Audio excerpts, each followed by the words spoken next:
अगर आपने भी कोई सेकंड हैंड व्हीकल परचेज किया है और उसके रजिस्ट्रेशन सर्टिफिकेट में नए ओनर का नाम ट्रांसफर हो चुका है तो इंश्योरेंस पॉलिसी में भी आपको 14 दिन के भीतर नए मालिक का नाम चढ़ाना जरूरी है, नए मालिक का नाम दर्ज करवाना जरूरी है।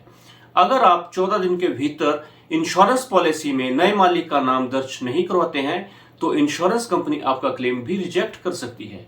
तो फ्रेंड्स, इंश्योरेंस पॉलिसी में नए ऑनर के नाम को दर्ज करवाने के लिए क्या क्या हमें कागज चाहिए होंगे, उसकी कितनी फीस लगती है, उसका क्या प्रोसेस रहता है, आज के वीडियो में मैं आपको यही बताऊंगा। मैं हूं आपके साथ नितिन पाल, आप देख रहे हैं इंश्योरेंस गुरु। तो चलिए फ्रेंड्स, ले चलता हूं मैं सीधे आपको अपने कंप्यूटर स्क्रीन पे, जहां पे मैं आपको डिटेल में बताऊंगा कि वो कौन कौन से डॉक्यूमेंट्स होंगे, कितनी इसकी फीस लगेगी और इसका क्या प्रोसेस रहेगा कि आप इंश्योरेंस पॉलिसी में नए मालिक का नाम दर्ज करवा सकें। इसे हम एंडोर्समेंट भी बोलते हैं। तो चलिए फ्रेंड्स, देर ना करते हुए ले चलता हूं मैं आपको अपने कंप्यूटर स्क्रीन पे। इंश्योरेंस पॉलिसी नए ओनर के नाम करवाने के लिए कौन कौन से डॉक्यूमेंट्स होंगे, आज के वीडियो में मैं आपको यही बताने वाला हूं। तो सबसे पहले हमें चाहिए होगा रजिस्ट्रेशन सर्टिफिकेट, जो कि नए ओनर के नाम पे ट्रांसफ़र हुआ होना चाहिए, जिसके नाम पे अब हम इंश्योरेंस पॉलिसी ट्रांसफ़र करवाने जा रहे हैं। सबसे पहली रिक्वायरमेंट ये है कि गाड़ी का रजिस्ट्रेशन सर्टिफिकेट उसके नाम पे ऑलरेडी ट्रांसफ़र हुआ होना चाहिए। सेकंड, हमें चाहिए होगा proposal form. Proposal form sign करेगा न्यू ओनर, जिसके नाम पे रजिस्ट्रेशन सर्टिफिकेट हाल ही में हुआ है और जिसके नाम पे इंश्योरेंस पॉलिसी ट्रांसफ़र होने जा रही है। प्रपोजल फॉर्म वही साइन करेंगे। सेकंड रिक्वायरमेंट होगी प्रपोजल फॉर्म। थर्ड रिक्वायरमेंट है रिक्वेस्ट लेटर फ्रॉम बायर। तो जिस व्यक्ति के नाम पे इंश्योरेंस पॉलिसी ट्रांसफ़र हम करवाने जा रहे हैं और आरसी ऑलरेडी उनके नाम पे ट्रांसफ़र हो चुकी है, वो इंश्योरेंस कंपनी को एक रिक्वेस्ट लेटर लिख के देंगे कि मैंने ये वाला व्हीकल इस व्यक्ति से परचेज़ किया है और इसकी इंश्योरेंस पॉलिसी ऑलरेडी आपके ऑफिस से हुई है और इस इंश्योरेंस पॉलिसी को मेरे नाम पे ट्रांसफ़र कर दिया जाए, क्योंकि मैंने ये व्हीकल ख़रीद लिया है और इसकी आरसी मेरे नाम पे ट्रांसफ़र हो चुकी है। उस रिक्वेस्ट लेटर में आपको सिंपल सी यही वर्डिंग लिखनी है। तो फ्रेंड्स, फोर्थ रिक्वायरमेंट है रिक्वेस्ट लेटर फ्रॉम सेलर।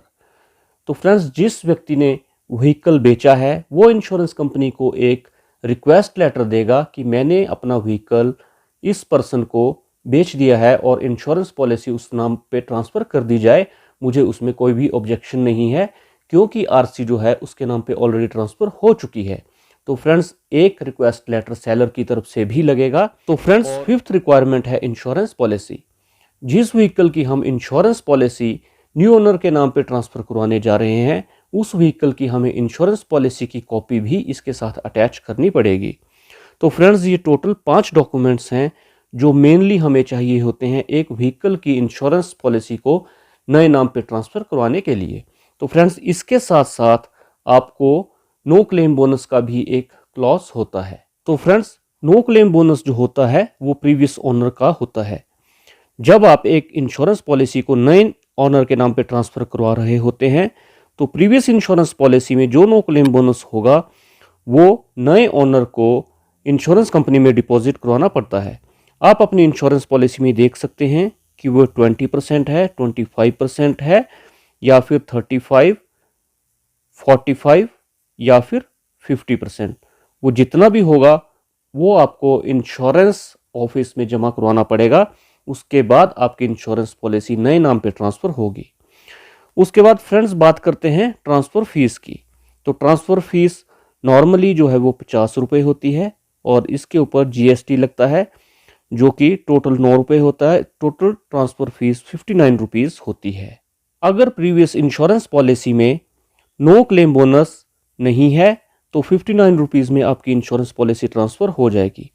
और अगर no claim bonus previous insurance policy में था तो नो क्लेम बोनस का जो अमाउंट होगा प्लस ट्रांसफ़र फीस, इन दोनों को टोटल मिला के ये अमाउंट आपको अपने इंश्योरेंस ऑफिस में जमा करवाने पे न्यू ओनर के नाम पे इंश्योरेंस पॉलिसी ट्रांसफ़र हो जाएगी।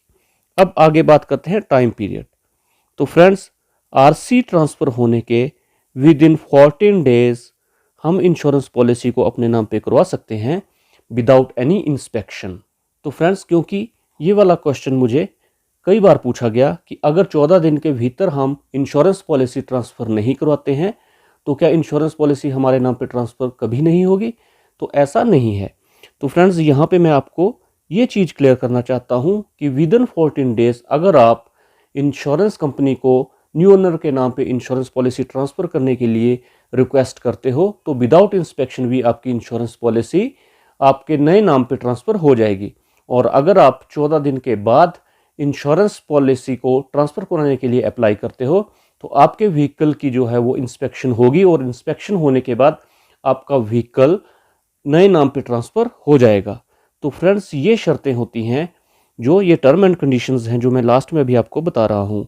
इससे पहले मैंने आपको 5 डॉक्यूमेंट्स बताए। उन 5 डॉक्यूमेंट्स को मिला के और इन कंडीशंस को फुलफिल करके आप इंश्योरेंस पॉलिसी को नए ओनर के नाम पे ट्रांसफ़र करवा सकते हैं, जो कि बहुत ज़रूरी है। अगर आपका रजिस्ट्रेशन सर्टिफिकेट में नाम और है और इंश्योरेंस पॉलिसी में नाम और है, और अगर आपके व्हीकल का एक्सीडेंट हो जाता है तो इंश्योरेंस कंपनी आपका क्लेम पे करने के लिए लायबल नहीं है।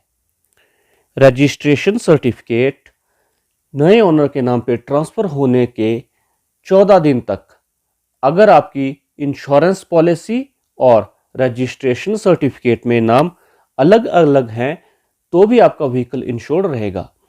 लेकिन 14 दिन के बाद अगर आपकी इंश्योरेंस पॉलिसी और आपके रजिस्ट्रेशन सर्टिफिकेट में नाम अलग अलग हैं तो इंश्योरेंस कंपनी आपके क्लेम को पे करने के लिए लायबल नहीं होगी। तो फ्रेंड्स, ये था आज का वीडियो जिसमें आपने जाना कि एक इंश्योरेंस पॉलिसी में नए मालिक का नाम दर्ज करवाने के लिए हमें कौन कौन से डॉक्यूमेंट्स चाहिए होते हैं और इसकी कितनी फीस होती है और इसका पूरा प्रोसेस क्या है। तो आपको आज का वीडियो कैसा लगा आप मुझे कमेंट सेक्शन में जरूर बताइएगा। और इस वीडियो से रिलेटेड अगर आपका कोई डाउट है या फिर कोई क्वेरी है तो वो भी आप मुझसे कमेंट सेक्शन में पूछ सकते हैं। तो फ्रेंड्स, अगर आप पहली बार मेरे चैनल पे आए हैं तो प्लीज मेरे चैनल को सब्सक्राइब कीजिए, लाइक कीजिए और शेयर कीजिए। सब्सक्राइब करते हुए बेल आइकन बटन आपने दबाना बिल्कुल भी नहीं भूलना है ताकि आप मेरे आने वाले वीडियोस की नोटिफिकेशन सबसे पहले अपने मोबाइल पे पा सकें। तो फ्रेंड्स, आज के लिए इतना ही है। जल्द एक नए टॉपिक के साथ एक नए वीडियो के साथ आपसे मुलाकात होगी। जय हिंद, जय भारत।